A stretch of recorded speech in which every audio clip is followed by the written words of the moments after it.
Yeah. Up to now, I have talked about a different fields of antennas or feeding structures.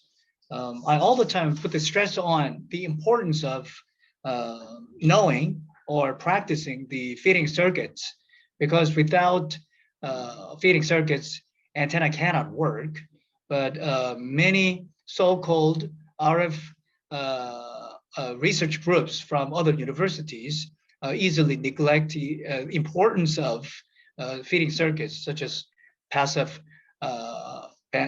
filters, couplers, etc. My students and the students who are seated here for my talk, at least my students and they are aware of how important they are. So all the time supporting you, the practicing, the attitude of practicing or challenging the circuits for even active as well as the passive components for antenna systems. Yeah, but the fourth talk is entitled 저궤도 위성 탑재 배열 안테나와 축소형 급정 구조. Fortunately, everyone as the audience in this room and the people who can approach me or approach my access my lecture online, read Korean and understand Korean. What we don't have to repeat the we don't have to put this into English, but let me put this in English. But that's array antenna and the size reduced feeding structure for the low Earth orbit satellites. So these are my supporting researchers. And there are a variety of photographs or pictures people have made to introduce the LEO systems or LEO satellites, MEO satellites, whatever, which are above the Earth's surface around 800 kilometers far away, or 2,000 kilometers above this orbit level or altitude. We categorize them into MEO. Well, mostly they are geostationary orbit satellite. That's what I have designed and worked on for many years, but still I'm hungry for being involved in antenna development or RF component development for satellites. Here you can read the numbers or quantities given on the slide. Well, the satellites, it is moving or it is moving synchronously with the spinning speed of the Earth, or it stays there, only the Earth spins, then it seems like the relativity tells us this moves instead of Earth. And if I see the location or the function of the antenna, as you see, a patch antenna is given there. The frequency, if this is a top part of the satellite, usually it's around 1 meter or up to 2 meters, just reflecting on the space programs done in Korea, usually 1 meter or up to 2 meters. What there haven't been the satellites which have a larger sizes, but with the side of which reads more than 2 meters, less than that. Then S-band or C-band array antenna can be employed. Even UHF antennas can be developed if this is a 1 meter or 1.2 meter long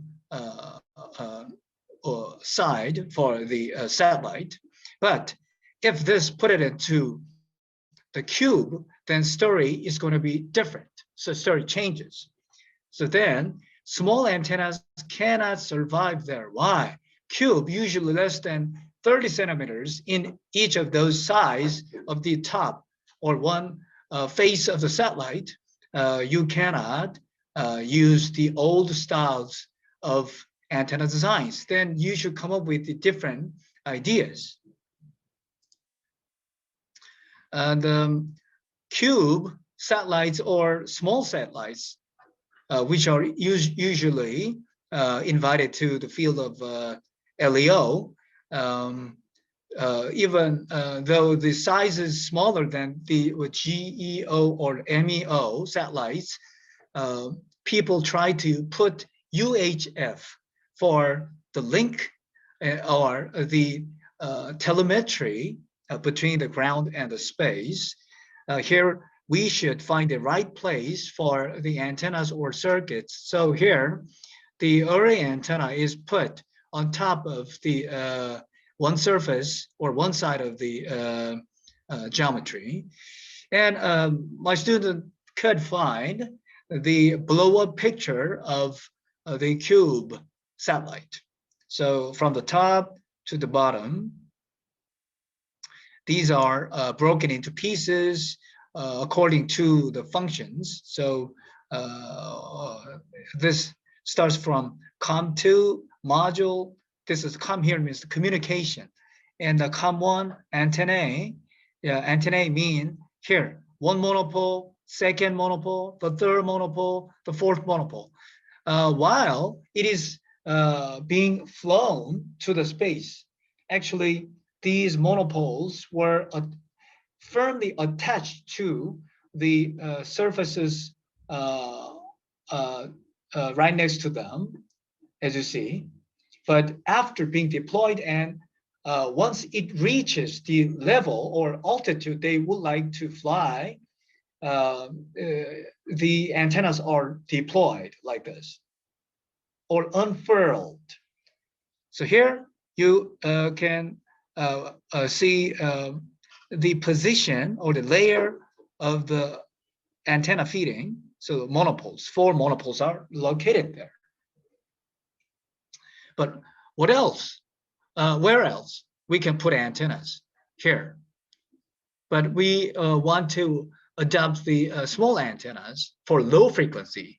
Small antennas and the low frequency, these two things are conflicting with each other. Why? Small antennas most of the times turn out to be high frequency antennas, but high frequency antennas are sometimes useless for cube satellite mission. So cube satellite mission, actually we need, what, millimeter wave? Sure, we can use. But on the ground, the environment or facilities have not been placed to detect the Ka or Ku or 28 gigahertz millimeter wave frequency signal from the sky. But these days, people started to work on building the ground stations for K band for cube system. K band ground stations were only used for geostationary antennas, but these days, being motivated by the 5G people, 28 gigahertz should be linked with cube satellites to increase the coverage of their communication. So here we can see 2 representative antennas, such as monopoles and the planar antenna. Monopoles, when they are deployed, these 4 antennas look like diversity antennas. Diversity antennas mean not only antenna, not only single antenna, but also the second, the third. If you duplicate the antennas, actually you can increase the gain. Why? Well, if there's some kind of a mismatch, space mismatch, or kind of a material mismatch on the of the medium from the ground to the sky, actually we can increase one antenna to another and the third, fourth. Then you can increase the likelihood of accepting the signal from the ground or giving the signal from the LEO or orbit to the ground. So you can think vice versa. Anyway, the popularity or interest increases these days about the use of a cube satellite, and the connection of its technology with K-band or Ka band or above. Different from the future, different from the past. And my student designed the 24 gigahertz patch antenna. As you see, this is what TX and RX, or you can diversify the frequencies to the two different locations. This can be downlink, or on your right hand side, this antenna can work as the uplink linkage. Excuse me.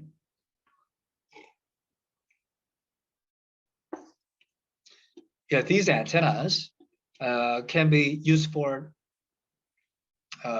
different functions, but to your taste, you can assign one frequency to this antenna and another frequency to this antenna. These two antennas do not work as an array. This is not called 1x2 array antenna. This is just two diversity antennas.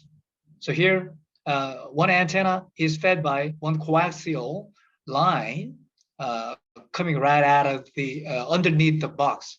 Cube satellite, the body usually called the box.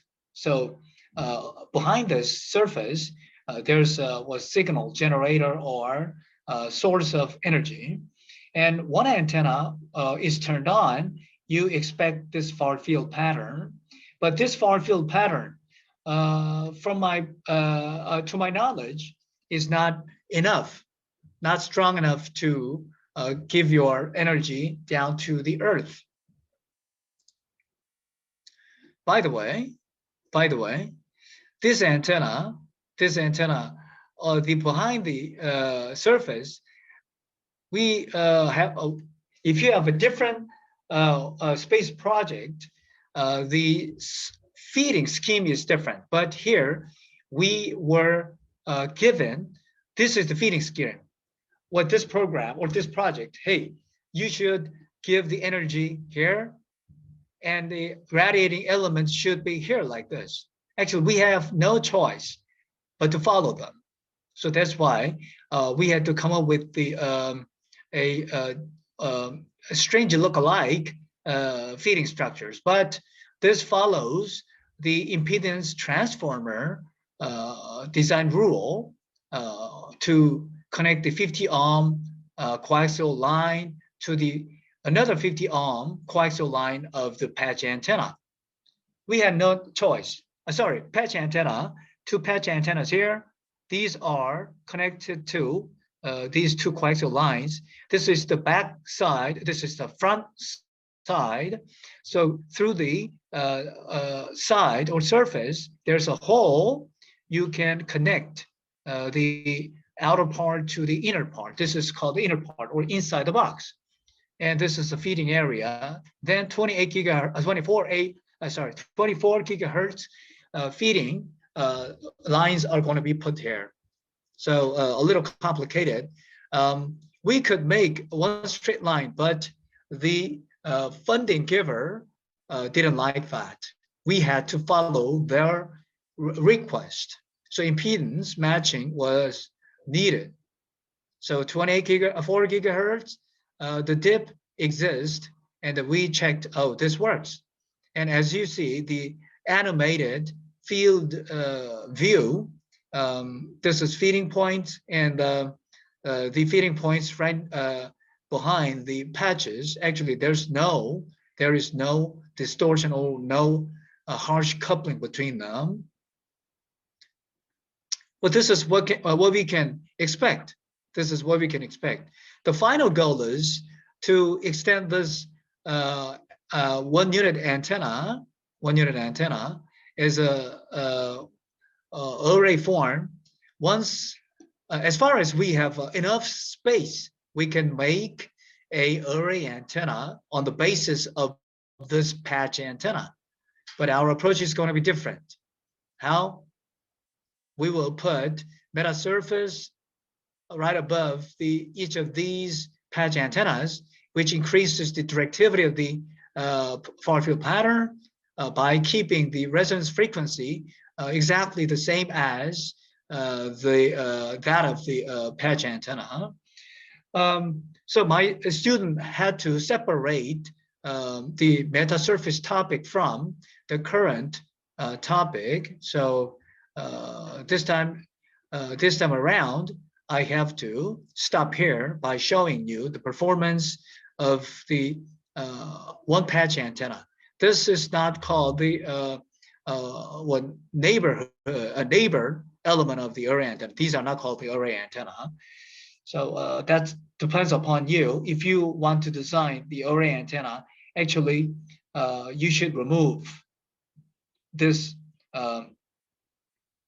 obstacle between two patches. But customer already put this metallic structure, so you have to think about the perturbation or unwanted electromagnetic coupling by this. So as far as we cannot remove this array, remove this metallic obstacle, you should increase the, you should change this antenna to an array form by occupying here, like that. 자, 혹시 질문 있으면 준비하시고 여기서 이제 일단 마치려고 합니다. 자, 그럼 다음